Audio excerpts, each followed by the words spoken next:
Break के बाद आप सभी दर्शकों का अन्नदाता कार्यक्रम में स्वागत है।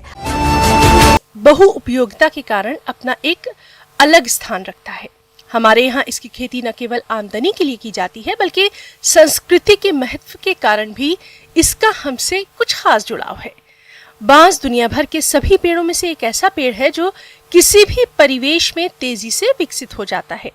खराब मिट्टियों या खाली पड़ी जगहों पर इसकी खेती करके किसान न केवल अपने उपयोग में ला सकते हैं बल्कि इसे बेचकर अच्छी आय भी कमा सकते हैं।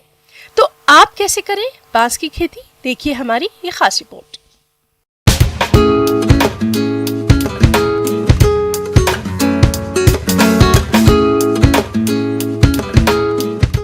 आज हमारी चर्चा होगी कि बांस प्रजाति के बारे में, और हम बताएंगे कि बांस प्रजाति किस तरह से बहुत ही महत्वपूर्ण है और ये किसानों को किस तरह से लाभ दे सकती है। बांस की अगर हम उपयोगिता के बारे में बात करते हैं तो ये बांस घरेलू उत्पाद से लेकर के हम आज की डेट में देखें तो यहाँ सारे कंस्ट्रक्शनल वर्क जो हो रहे हैं वो भी बांस से हो रहे हैं। बांस सीधे हम मार्केट में बेच सकते हैं और इसके जो उत्पाद बनते हैं जिसको हम वैल्यू एडेड प्रोडक्ट्स कहते हैं उसका मार्केट वैल्यू बहुत ही ज़्यादा है। तो ये हम एंटरप्रेन्योरशिप के भी तरीके से हम इसको उपयोग कर सकते हैं। बांस के पेड़ आज हर गांव में देखे जा सकते हैं, जो कि कई गांव में पहले की तुलना में बहुत कम रह गए हैं, जिसका कारण है बढ़ती आबादी का दबाव, जबकि इसके बिना कृषि अधूरी है। आज बांस का उपयोग पहले की तुलना में बढ़ गया है। इसका उपयोग फसल को जानवरों से बचाने के लिए बाड़ के रूप में किया जाता है।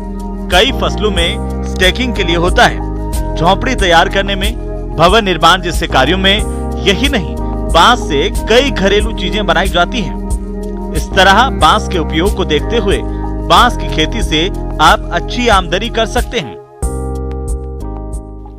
जैसा हम देखते हैं कि बांस पेड़ की तरह बड़ा होता है, लेकिन ये घास के कुल का होता है और इसकी जो वृद्धि है वो बहुत तेज होती है। अगर हम देखें कि सभी को पता है कि यहाँ पानी की बहुत ही कमी है, और अगर हम मृदा की बात करते हैं तो यहाँ जो न्यूट्रिएंट स्टेटस है वो भी बहुत ही कम है। तो ऐसे कंडीशन में क्या है कि हमारे किसान भाइयों के लिए ये दिक्कत आती है कि ऐसी कौन सी क्रॉप लगाएं। और हमें पता है कि अगर हम खेती की बात करें तो अभी जो कृषि वानिकी है वो सबसे अच्छा तरीका माना जाता है कृषि के लिए। तो कृषि वानिकी के लिए बांस की बहुत ज़्यादा उपयोगिता है, क्योंकि बांस ऐसी उपज है जिसके लिए बहुत ज़्यादा पानी की ज़रूरत नहीं होती है। ये आप वेस्ट लैंड पे भी लगा सकते हैं। इसके अलावा इसको फर्टिलाइज़र की ज़रूरत नहीं होती है, तो बहुत ही कम इनपुट में हमें मैक्सिमम आउटपुट मिलता है। बांस 3 साल के अंदर ही आपको पूरी इसकी उपज मिल जाती है।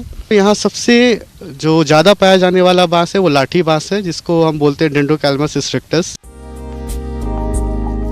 इसके अलावा बांस के अन्य प्रजातियों में बैम्बूसा वल्गैरिस, बैम्बूसा वल्गोवा, पीला बांस, हाथी बांस और बैम्बूसा टुल्ला है। इन प्रजातियों को वानिकी विभाग से संपर्क करके आप ले सकते हैं।